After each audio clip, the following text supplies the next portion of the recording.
You have power over your mind, not outside events. Realize this, and you will find strength.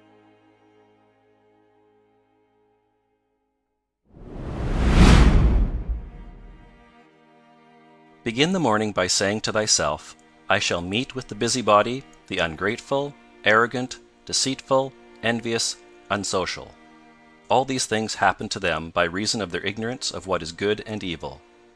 But I, who have seen the nature of the good that is beautiful, and of the bad that it is ugly, and the nature of him who does wrong, that it is akin to me, not only of the same blood or seed, but that it participates in the same intelligence and the same portion of the divinity, I can neither be injured by any of them, for no one can fix on me what is ugly, nor can I be angry with my kinsman, nor hate him. For we are made for cooperation, like feet, like hands, like eyelids, like the rows of the upper and lower teeth. To act against one another then is contrary to nature, and it is acting against one another to be vexed and to turn away.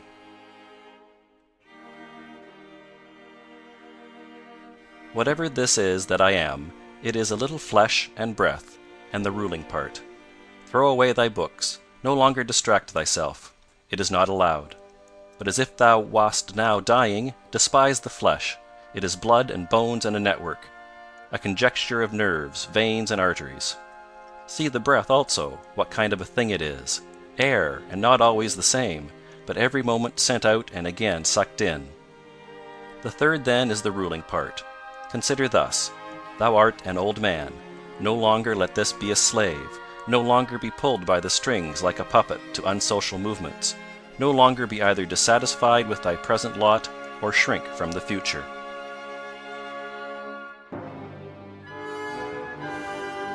All that is from the gods is full of providence. That which is from fortune is not separated from nature or without an interweaving and involution with the things which are ordered by providence. From thence all things flow, and there is besides necessity, and that which is for the advantage of the whole universe, of which thou art a part. But that is good for every part of nature which the nature of the whole brings, and what serves to maintain this nature. Now the universe is preserved, as by the changes of the elements, so by the changes of things compounded of the elements. Let these principles be enough for thee. Let them always be fixed opinions. But cast away the thirst after books, that thou mayest not die murmuring, but cheerfully, truly, and from thy heart thankful to the gods.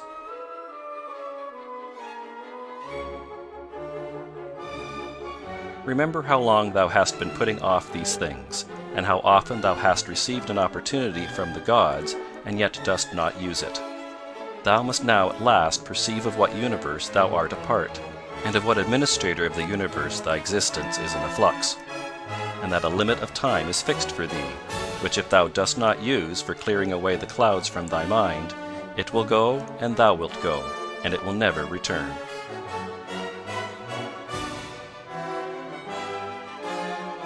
Every moment think steadily as a Roman, and a man to do what thou hast in hand with perfect and simple dignity, and feeling of affection, and freedom, and justice, and to give thyself relief from all other thoughts. And thou wilt give thyself relief if thou doest every act of thy life as if it were the last, laying aside all carelessness and passionate aversion from the commands of reason, and all hypocrisy, and self-love, and discontent with the portion which has been given to thee. Thou seest how few the things are, the which if a man lays hold of, he is able to live a life which flows in quiet, and is like the existence of the gods. For the gods on their part will require nothing more from him who observes these things.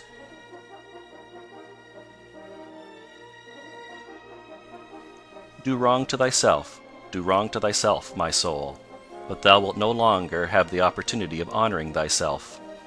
Every man's life is sufficient, but thine is nearly finished, though thy soul reverences not itself, but places thy felicity in the souls of others.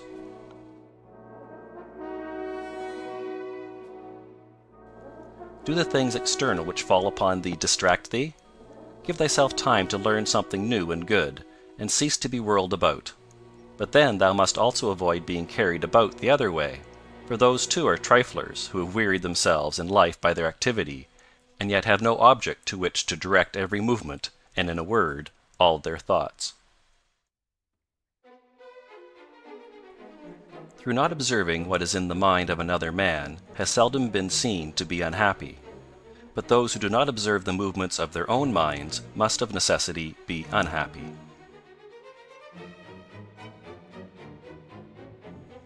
This thou must always bear in mind, what is the nature of the whole, and what is my nature, and how this is related to that, and what kind of a part it is of what kind of a whole, and that there is no one who hinders thee from always doing and saying the things which are according to the nature of which thou art a part.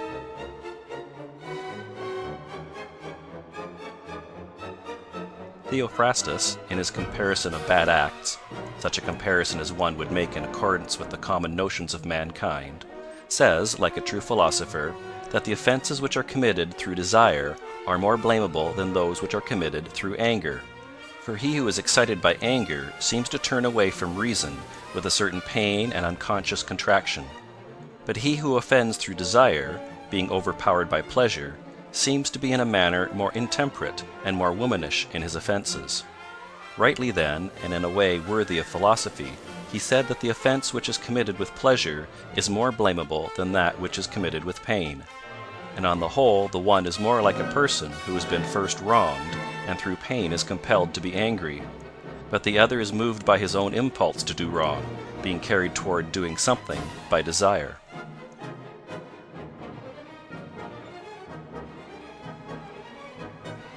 Since it is possible that thou mayest depart from life this very moment, regulate every act and thought accordingly. But to go away from among men, if there are gods, is not a thing to be afraid of, for the gods will not involve thee in evil. But if indeed they do not exist, or if they have no concern about human affairs, what is it to me to live in a universe devoid of gods or devoid of providence? But in truth they do exist, and they do not care for human things, and they have put all the means in man's power to enable him not to fall into real evils. And as to the rest, if there was anything evil, they would have provided for this also, that it should be altogether in a man's power not to fall into it. Now, that which does not make a man worse, how can it make a man's life worse? But neither through ignorance, nor having the knowledge, but not the power to guard against or correct these things, it is possible that the nature of the universe has overlooked them. Nor is it possible that it has made so great a mistake, either through want of power or want of skill, that good and evil should happen indiscriminately to the good and the bad. But death certainly, and life, honor and dishonor, pain and pleasure, all these things equally happen to good men and bad, being things which make us neither better nor worse. Therefore they are neither good nor evil. How quickly all these things disappear! In the universe the bodies themselves, but in time the remembrance of them. What is the nature of all sensible things, and particularly those which attract with the bait of pleasure, or terrify by pain, or are noised about by vapory fame? How worthless and contemptible, and sordid, and perishable, and dead they are! All this it is the part of the intellectual faculty to observe. To observe, too, who these are whose opinions and voices give reputation, what death is, and the fact that, if a man looks at it in himself, and by the abstractive power of reflection resolves into their parts all the things which present themselves to the imagination in it, he will then consider it to be nothing else than an operation of nature. And if any one is afraid of an operation of nature, he is a child. This, however, is not only an operation of nature, but it is also a thing which conduces to the purposes of nature. To observe, too, how man comes near to the Deity, and by what part of him, and when this part of man is so disposed.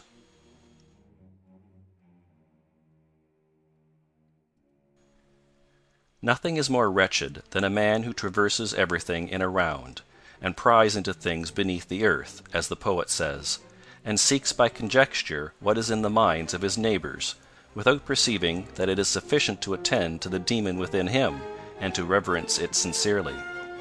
And reverence of the demon consists in keeping it pure from passion and thoughtlessness, and dissatisfaction with what comes from gods and men.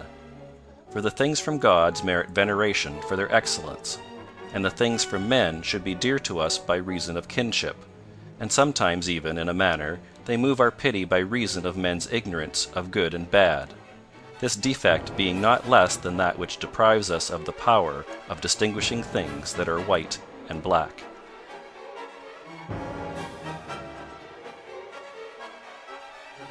Though thou shouldest be going to live 3,000 years, and as many times 10,000 years, still remember that no man loses any other life than this which he now lives, nor lives any other than this which he now loses. The longest and shortest are thus brought to the same, for the present is the same to all, though that which perishes is not the same, and so that which is lost appears to be a mere moment. For a man cannot lose either the past or the future, for what a man has not, how can anyone take this from him? These two things then thou must bear in mind: the one, that all things from eternity are of like forms, and come round in a circle, and that it makes no difference whether a man shall see the same things during 100 years, or 200, or an infinite time. And the second, that the longest liver and he who will die soonest lose just the same. For the present is the only thing of which a man can be deprived, if it is true that this is the only thing which he has, and that a man cannot lose a thing if he has it not.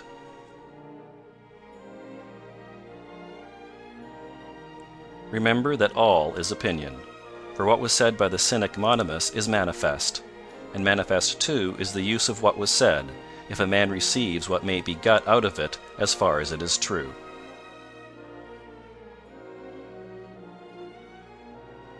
The soul of man does violence to itself, first of all when it becomes as abscess, and, as it were, a tumor on the universe, so far as it can.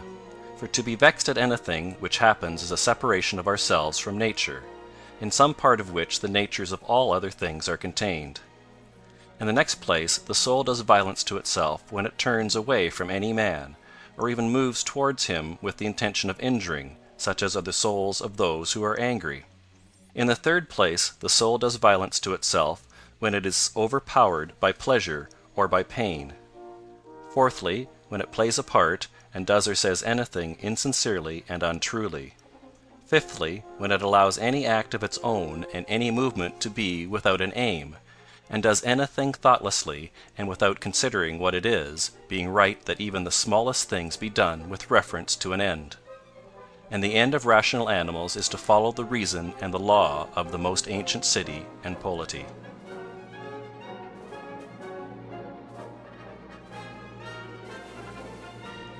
Of human life the time is a point, and the substance is in a flux, and the perception dull, and the composition of the whole body subject to putrefaction, and the soul of a whirl, and fortune hard to divine, and fame a thing devoid of judgment. And to say all in a word, everything which belongs to the body is a stream, and what belongs to the soul is a dream and vapor, and life is a warfare and a stranger's sojourn, and after fame is oblivion. What then is that which is able to conduct a man? One thing, and only one: philosophy.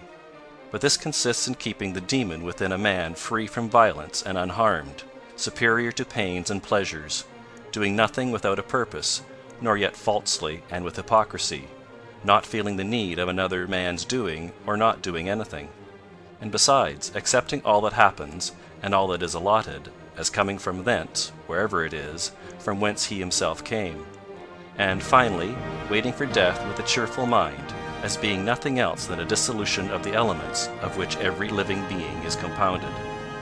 But if there is no harm to the elements themselves in each continually changing into another, why should a man have any apprehension about the change and dissolution of all the elements? For it is according to nature, and nothing is evil which is according to nature.